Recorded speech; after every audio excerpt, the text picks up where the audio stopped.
आप लोगों में से कई लोग शतरंज खेलना जानते होंगे। शतरंज में एक बोर्ड होता है, बोर्ड पे हम कुछ प्यादे रखते हैं, एक का नाम कर देते हैं बादशाह, एक को कहते हैं वजीर, घोड़ा, हाथी, होते ये सब मोहरे हैं। इनकी अपनी कोई ताकत नहीं होती, भले नाम बादशाह है वो बादशाह होता नहीं, भले रानी है वो रानी होती नहीं है। अगर रानी खुद तय कर ले कि मुझे मूव करना है, वो नहीं कर पाएगी। एक शतरंज का खेल चल रहा है इस देश में। अभी हम लगातार पिछले कई सालों से अलग अलग मोहरों की बात कर रहे हैं। खिलाड़ी कौन है वहां तक अभी हम निर्णायक रूप से पहुंचे नहीं हैं। We have not been able to decisively arrive at who is playing this chess. On the chessboard are different pawns. अलग अलग प्यादे हैं, अलग अलग मोहरे हैं। उनमें से एक मोहरे के विषय में आज हम आपके सामने आए हैं। सेबी की चेयरपर्सन माधवी बुच,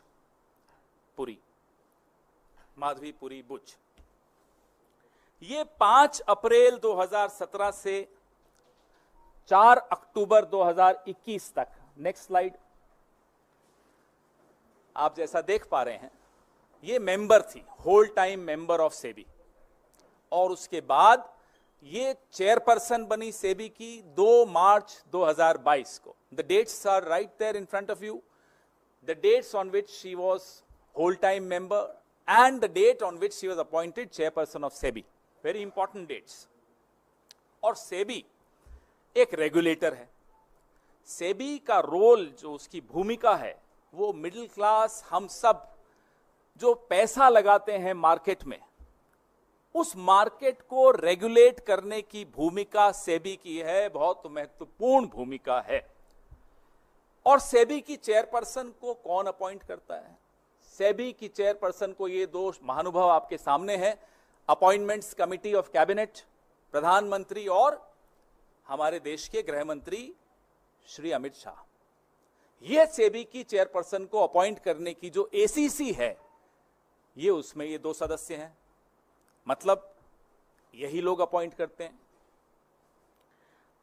अभी तक हम लोगों ने, भले वो हिंडनबर्ग रिपोर्ट हो या और कई कॉन्फ्लिक्ट ऑफ इंटरेस्ट जो सेबी की जो भूमिका सेबी की चेयरपर्सन की रही है, उस पर हमने कई बार चर्चा की।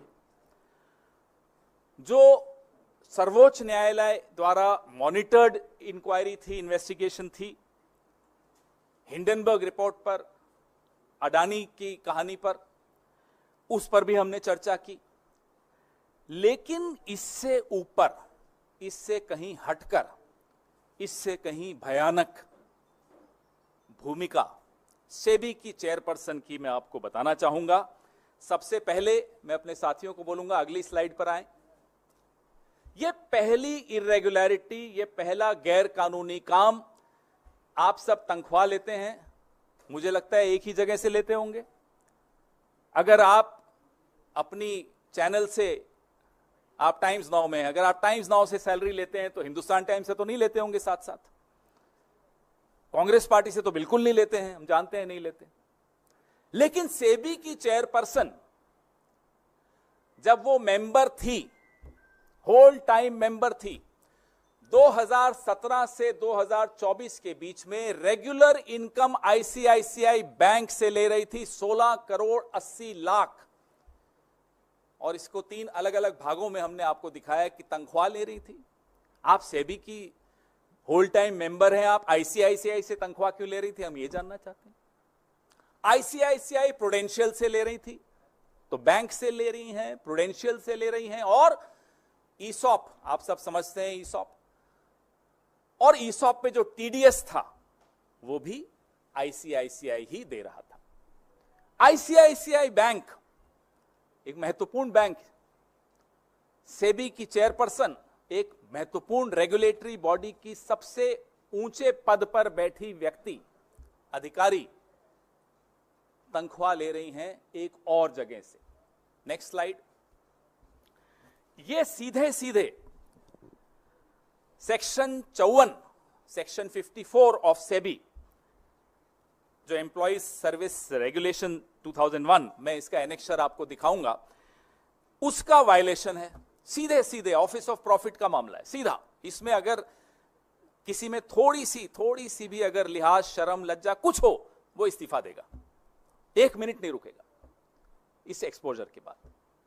आप मार्केट के रेगुलेटर हैं, आप चेयरपर्सन हैं, आप आईसीआईसीआई बैंक से तनख्वाह ले रही हैं, आईसीआईसीआई प्रूडेंशियल से तनख्वाह ले रही हैं, कैसे ले सकते हैं?